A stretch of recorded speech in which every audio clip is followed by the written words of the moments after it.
දවසක් වේවා යාළුවනේ මම ඕගොල්ලන්ව මගේ channel එකට සාදරයෙන් පිළිගන්නවා.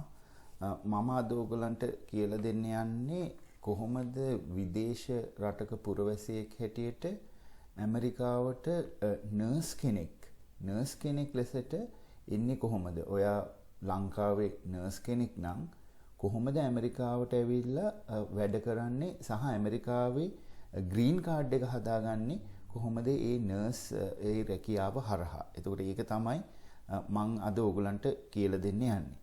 මුලින්ම අපි බලමු මේ එහෙම නර්ස් කෙනෙකුට ඉන්ටර්නැෂනල් නර්ස් කෙනෙකුට ඇමරිකාවට එන්න තියෙන වීසා වර්ග මොනවද කියලා. එතකොට වීසා වර්ග දෙකක් තියෙනවා. Two types of visas. දැන් මේකේ පළවෙනි වර්ගයේ ඇවිල්ලා work permit එක.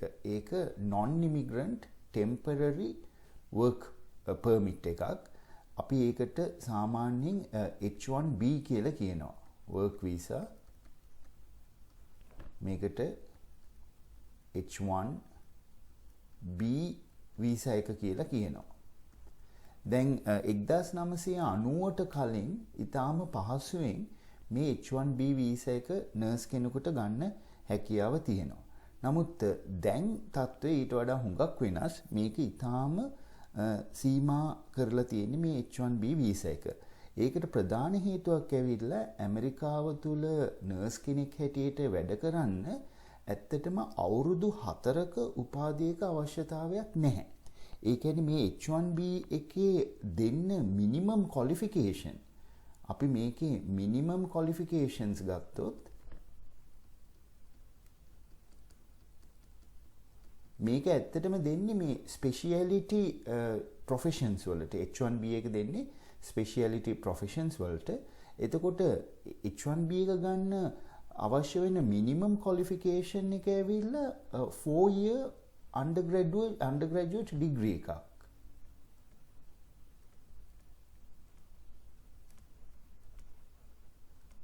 ඒක තමයි අවම සුදුසුකම. ඊට පස්සේ එතකොට මාස්ටර් එකක් තියෙනවා නම් PhD එකක් තියෙනවා නම් එතකොට ඒවත් මේ H1B එක යටතට වැටෙනවා. නමුත් තියෙන ප්‍රශ්නේ ඇවිල්ලා ඇමරිකාව තුල ඒ කියන්නේ ඇමරිකානු පුරවැසියෙකුට හිතන්න ඇමරිකාවේ ඉස්පිරිතාලක නර්ස් කෙනෙක් වෙන්න ඕනේ කියලා මේ අවුරුදු 4 ඩිග්‍රිය ගන්න අවශ්‍ය නැහැ. හරියට ලංකාවෙත් එහෙමනේ. ලංකාවෙත් දැන් අවුරුදු 4 නර්සිං පාඨමාලා තියෙනවා රාජ්‍ය විශ්වවිද්‍යාල වලින් පවත්වාගෙන යන. ඒ වගේම මේ හෙද විද්‍යාල නර්සිං ස්කූල්ස් තියෙනවා. කෙලින්ම A level කරලා එක්කෙනෙකුට ඇවිල්ලා ඒ පාඨමාලාව කරලා එතන නර්ස් කෙනෙක් වෙන්න පුළුවන්. එතකොට 4 year degree එකක් තිබීම නර්ස් කෙනෙක් වෙන්න අනිවාර්ය අවශ්‍යතාවයක් ලංකාවෙත් නැහැ. එහෙම එකක් නැහැ. එතකොට ඒ වගේ තමයි ඇමරිකාවෙත් 2 year degree එකකින් නර්ස් කෙනෙක් වෙන්න පුළුවන්. In USA, in most මම ඒක මෙතන ලියන්නම් in most states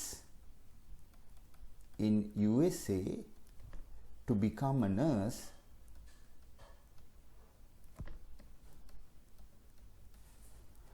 you just need a 2-year degree. A 2-year degree. ඒ කියන්නේ අර මම කමියුනිටි කොලෙජස් වල ඕගලන්ට පැහැදිලි කරපු ඇසෝසියේට් ඩිග්‍රී එක. ඒක තමයි අවශ්‍ය වෙන්නේ මේ නර්ස් කෙනෙක් වෙන්න. බොහෝ වෙලාවට 2 year degree එක ඊට පස්සේ ස්ටේට් එකේ ලයිසන්ස් එක රෙජිස්ටර් නර්ස් වුණාට පස්සේ ඒතකොට ඒගොල්ලන්ට වැඩ කරන්න පුළුවන්. නමුත් අවුරුදු 4 ඩිග්‍රී එක අවශ්‍යතාවයක් නැහැ. එතකොට මේ හේතුව නිසා ඇත්තටම H1B එකක් හරහා මේ නර්ස් කෙනෙක් හැටියට ඇමරිකාවට එන්න තියෙන මේ work permit අවස්ථාව හුඟක් අඩුයි. මොකද USCIS එක මෙහෙම ඇප්ලිකේෂන් එකක් දැක්කහම කියන්නේ මේක ඇත්තටම අපිට බාර ගන්න බෑ. මොකද මේ හුඟක් දෙනා ඉන්නවා මේ 2 year degree එකකින් අපේම ඇමරිකාවේ ඉන්න අය නර්ස් වෙලා තියෙන. එතකොට මේක මේ ස්පෙෂියැලිටි එකක් හැටියට අපිට සලකන්න බෑ කියලා මේ ඒගොල්ලෝ ඒ අවස්ථාවේදී කියන්න පුළුවන්. ඒ කියන්නේ 4 year degree එකක් ඇත්තටම නර්ස් කෙනෙක් වෙන්නේ රික්වයර්මන්ට් එකක් නෙමෙයි කියලා USCIS එක ඒගොල්ලෝ කියලා මේක මේ රිජෙක්ට් කරන්න පුළුවන්. නමුත් ඊටාම මේ සුළු පිරිසකට ගන්න පුළුවන් ඒගොල්ලෝ මේ ස්පෙෂියැලිටි නර්සස්ලා. මම ඒකත් සඳහන් කරන්නම්. however speciality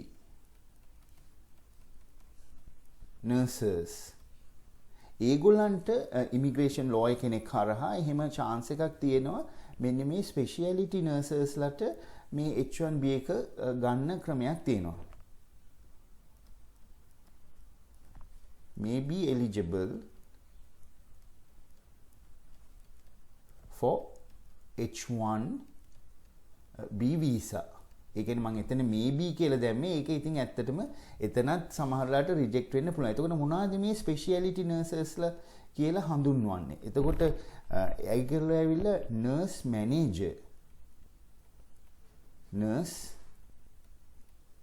මැනේජර් කෙනෙක් වෙන්න ඕනේ. එහෙම නැත්නම් නර්ස් ප්‍රැක්ටිෂනර්.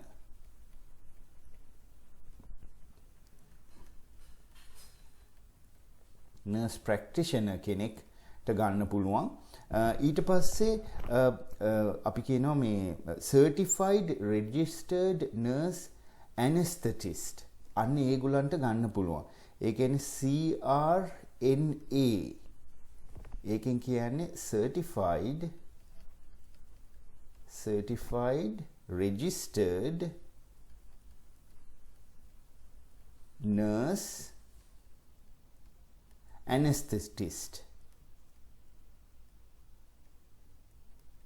ඒ කියන්නේ අර නිර්වින්දනය කරන දැන් ડોක්ටර්ස්ලා ඉන්නේ ඇනස්තීසියොලොජිස්ට් කියලා අපි කියන්නේ ඒ වගේ අර ඒගොල්ලන්ගේ එතන සහායට ඉන්න අර නර්ස් ඇනස්තෙටිස්ට් අන්න ඒකත් මේ ස්පෙෂියැලිටි නර්ස් කාණ්ඩයට වැටෙනවා. නර්ස් මැනේජර් කෙනෙක්, නර්ස් ප්‍රැක්ටිෂනර් කෙනෙක්, CRNA මෙන්න මේ වගේ කෙනෙක් නම් ඔයා මේ වගේ කෙනෙක් නම් හොඳ ඉමිග්‍රේෂන් ලෝය කෙනෙක් හරහා ඔයාට සෙට් කරගෙන සමහරලාට මේ වර්ක් පර්මිට් එක H1B වීසා එක ගන්න හැකියාව තියෙනවා. දැන් තව එකක් ඇවිල්ලා තව ක්‍රමයක් ඇවිල්ලා හුඟ දෙනෙක් ඇමරිකාවට එන්න කලින් ඒගොල්ලෝ කැනඩා වලට යනවා. another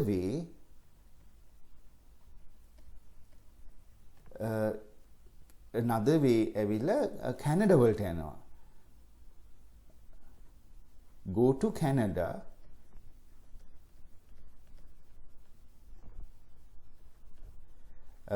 get the nursing job there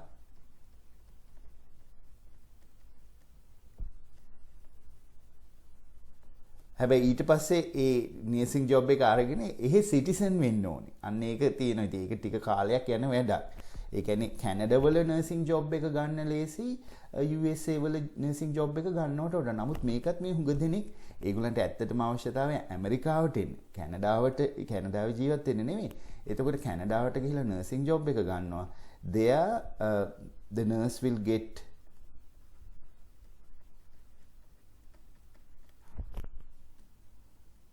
Canadian citizenship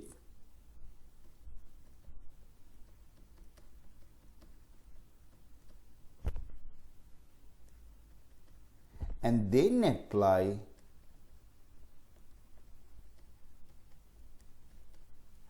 TN visa කියලා තියෙනවා.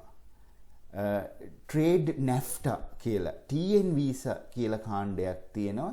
ඒ TN visa එක apply කරනවා ඇමරිකාවට එන්න. apply for TN visa to come to USA. To come to USA as a nurse.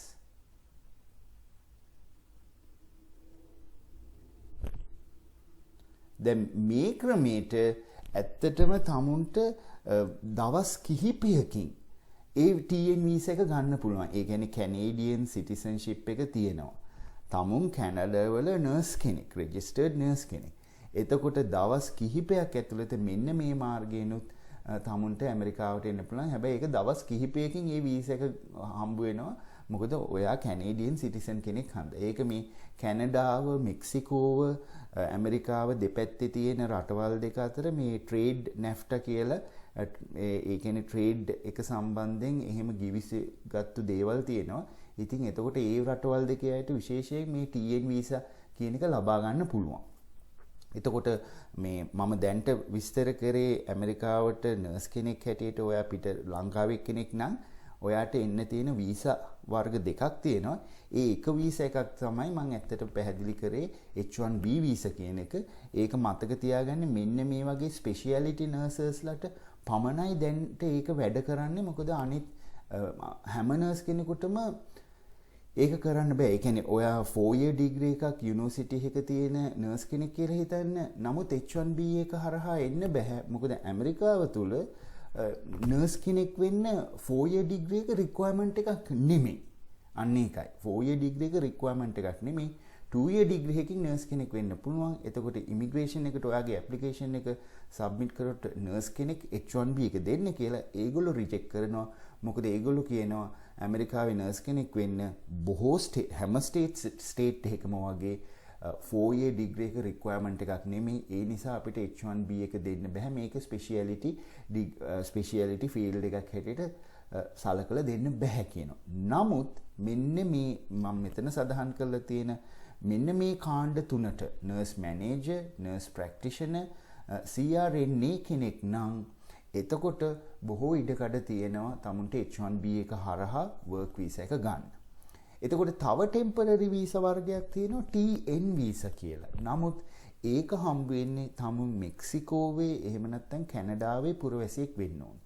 එතකොට හුඟක් අය කරන්නේ ඇමරිකාවට එන්න අමාරුයි, ඇප්ලයි කරන්න අමාරු හන්දා ඒගොල්ලෝ කැනඩාවට ඇප්ලයි කරනවා කැනඩාවේ නර්ස් කෙනෙක් වෙන්න. ඊට පස්සේ කැනඩාවේ නර්ස් කෙනෙක් වෙලා ඒ වැඩ කරන අතරතුර කැනඩාවේ පුරවැසිභාවය ලබා ගන්නවා කෙටි කාලයකින්. ඒකට අවුරුදු 10ක් 15ක් ඉන්න ඕනේ නැහැ. බොහෝ වෙලාවට අවුරුදු 5ක් වගේ ඇතුළත කැනඩාවේ පුරවැසිභාවය ලබා ගන්න පුළුවන්. ඊට පස්සේ එහෙම ලබා ගත්තට පස්සේ මෙන්න මේ TN වීසා කියන විශේෂ කැනඩාව සහ ඇමරිකාව අතර පමණක් තියෙන ඒ ටෙම්පරරි වීසා එක හරහා ඇමරිකාවට නර්ස් කෙනෙක් හැටියට එනවා. ඒ වීසා එක දවස් කිහිපයකින් ලබා ගන්න පුළුවන් ඇත්තටම තමුන් කැනඩාවේ පුරවැසියෙක් නම්. එතකොට ටෙම්පරරි වීසා ඔන්න ඔය දෙක තමයි තියෙන්නේ H1B සහ TN වීසා. දැන් අපි බලමු දෙවන වර්ගයේ තියෙන වීසා එක. ඇත්තටම ඒක ග්‍රීන් කාඩ් එක. ඒ කියන්නේ පර්මනන්ට් රෙසිඩන්ට් වීසා එකක් තමයි ඊට පස්සේ තියෙන්නේ. මම මේ කතා කරේ non immigrant temporary visa H1B TN visa. දැන් අපි බලමු කොහොමද නර්ස් කෙනෙකුට ග්‍රීන් කාඩ් එක හදාගන්න තියෙන ක්‍රමය කියන එක. මුලින්මම ඒ නර්ස්ට අවශ්‍ය වෙනවා ඇමරිකාවේ ඉන්න එම්ප්ලොයර් කෙනෙක්ගෙන්, ඒ කියන්නේ සේවාදායකයෙකුගෙන් ෆුල් ටයිම් ජොබ් එකක් හදාගන්න ඕනි. මුලින්ම එහෙම ෆුල් ටයිම් ජොබ් එකක් හදාගත්තට පස්සේ එයා ඒ එම්ප්ලොයර් හරහා පර්ම් ප්‍රෝසෙස් කියලා එකක් කරන්න සිද්ධ වෙනවා. ඒක තමයි මුලින්මම කරන්න ඕනේ. එතකොට මම ඒක ස්ටෙප් 1 කියලා දාන්නම්. ස්ටෙප් 1 එක වෙන්නේ පර්ම් ප්‍රෝසෙස් එක. මෙතන පර්ම් කියලා අදහස් කරන්නේ ප්‍රෝග්‍රෑම් ඉලෙක්ට්‍රොනික් රිවිව් මැනේජ්මන්ට් කියන එක. Program electronic review management.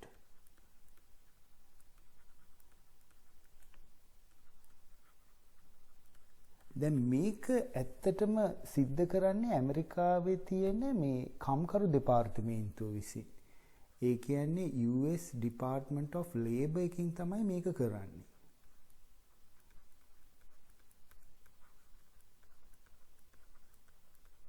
මේක හැම විශේෂයෙන්ම employer base visa එකක් ලබා ගන්න හැමෝම මෙන්න මේ ස්ටෙප් එක පාස් කරන්න ඕනේ.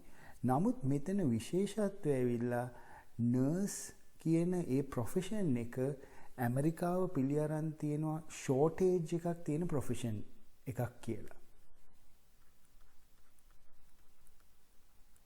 nurse profession has a shortage in USA.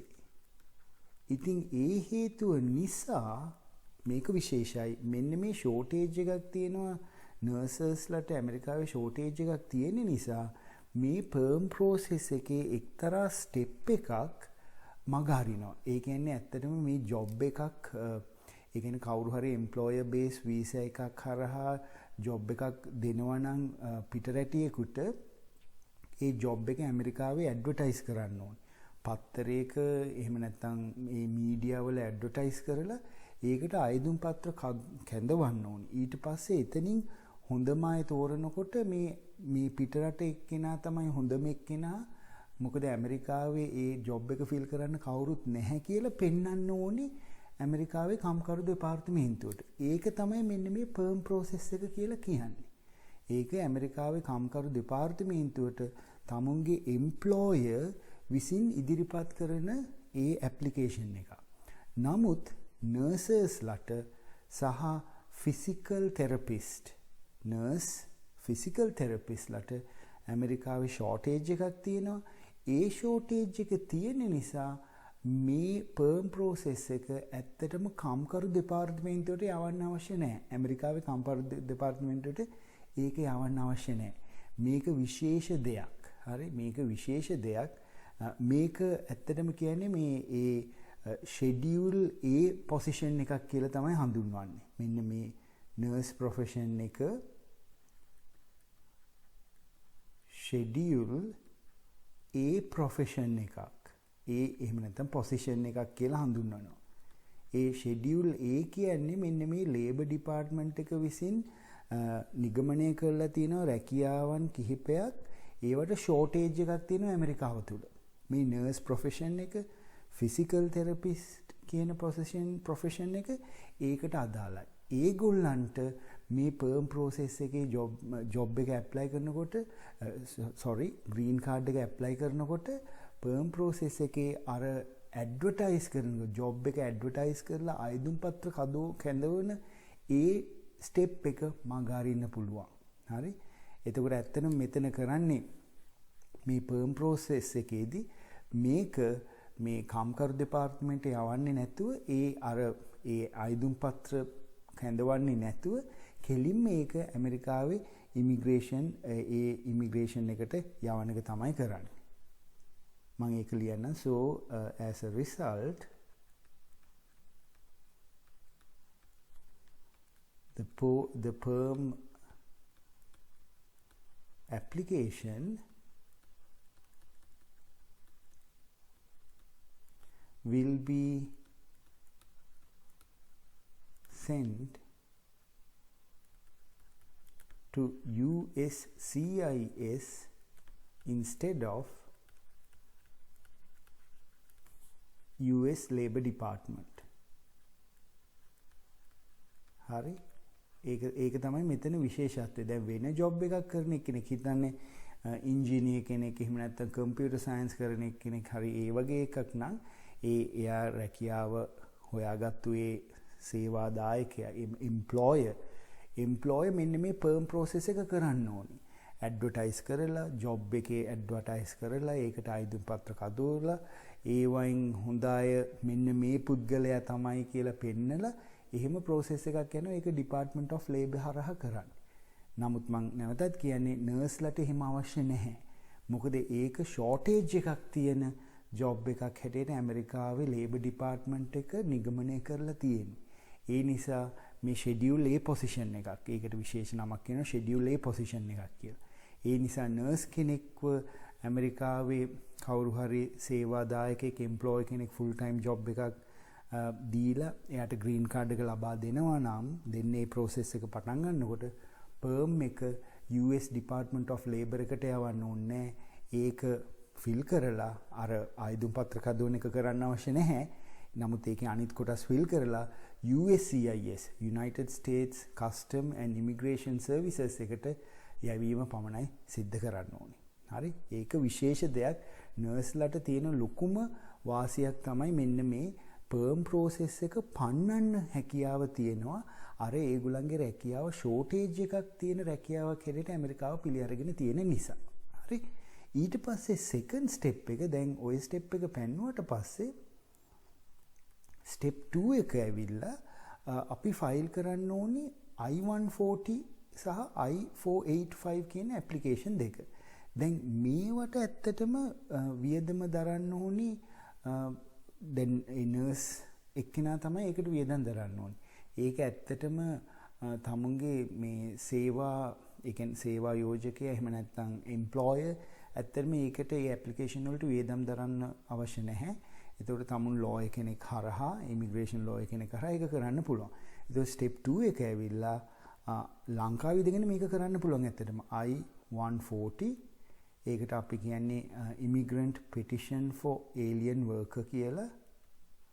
ඕගලන්ට මේ කරුණු ඕනනම් තවත් හොයලා බලන්න තමයි මම මේ සඳහන් කරන්නේ. immigrant petition for alien worker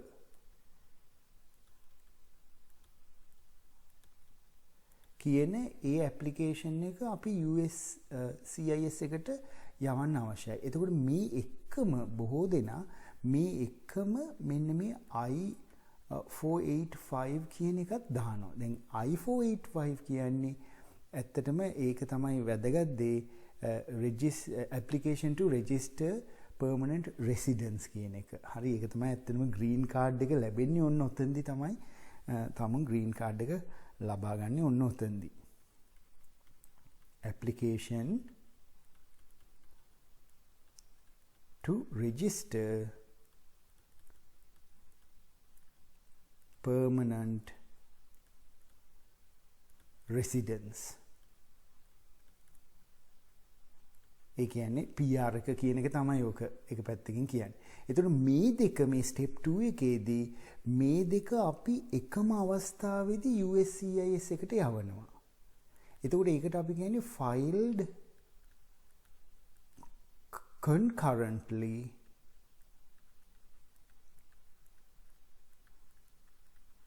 with USCIS. එකම අවස්ථාවේදී අපි මේ ඇප්ලිකේෂන් දෙක එක අවස්ථාවේදී USCIS එකට ෆයිල් කරනවා. එතකොට ඒවා ෆිල් කරන හැටි ඒවා ඉතින් හොඳ වැදගත් පළපුරුද්දක් තියෙන ඉමිග්‍රේෂන් ලෝයර් කෙනෙක්ගේ උපදෙස් අරගෙන ඒ වැඩේ ඕගලන්ට කරන්න පුළුවන්.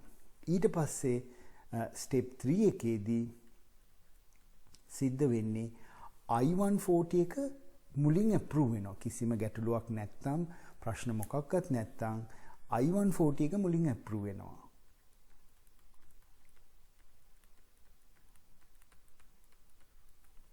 First I-140 will get approved.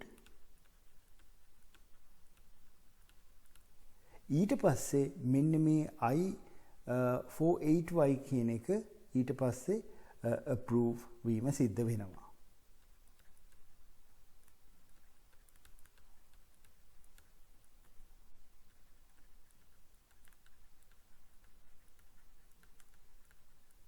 දැන් මෙතෙන්දී ඇත්තටම ඔයාට ඒ ඉන්ටර්විව් එකක් තියෙනවා. ඒ ඉන්ටර්විව් එකට සම්බන්ධ වෙන්න ඕනේ. ඒ කියන්නේ මේ I-485 එක ලබා ගන්න කලින් ඉන්ටර්විව් එකක් තියෙනවා. ඒ ඉන්ටර්විව් එක දැන් ලංකාවේ ඉන්න හන්දා ලංකාවේ එම්බසි එකේදී තමයි ඒ ඉන්ටර්විව් එක තියෙන්නේ. ඉතින් ඒ ඉන්ටර්විව් එකේදී ගොඩාක් දේවල් තියෙනවා. ඒක අහන්න අර මං කලින් ඕගලන්ට මං වීඩියෝ එකක් දාලා තිබ්බ ටුවරිස්ට් වීසා එකක් ගැන. ඒක non immigrant වීසා එකක්.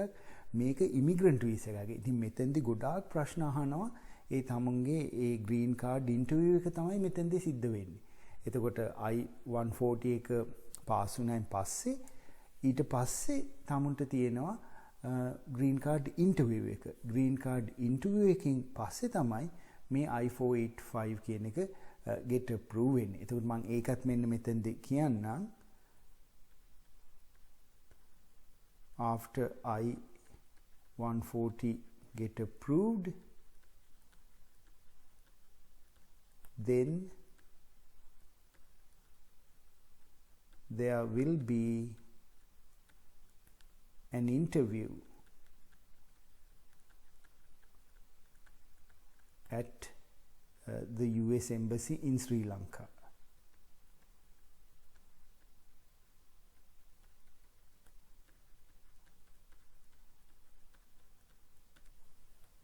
ඊට පස්සේ තමයි ඒ ඉන්ටර්විව් එක සාර්ථකව පාස් වුණායින් පස්සේ තමයි තමුන්ට I-485 කියන එක අප්‍රූව් වෙන්නේ.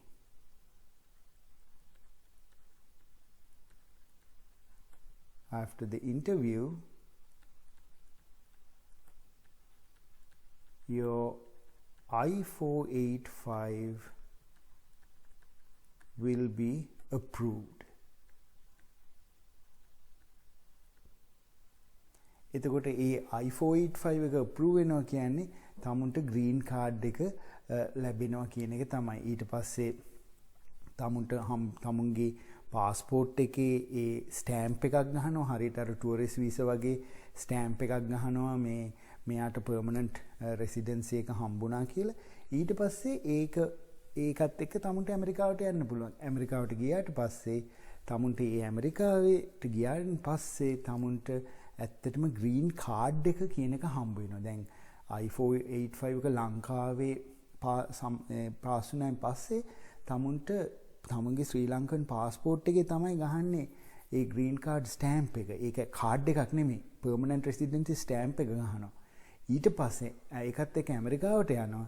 ඇමරිකාවට ගියාට පස්සේ එතෙන්දී තමුන්ට හම්බ වෙනවා ඇත්තටම green card එක හම්බ වෙනවා. හරි. එතකොට මෙතන මම කියලා මම මෙහෙම දාන්නම්. ඊට පස්සේ PR stamped on your passport. Okay.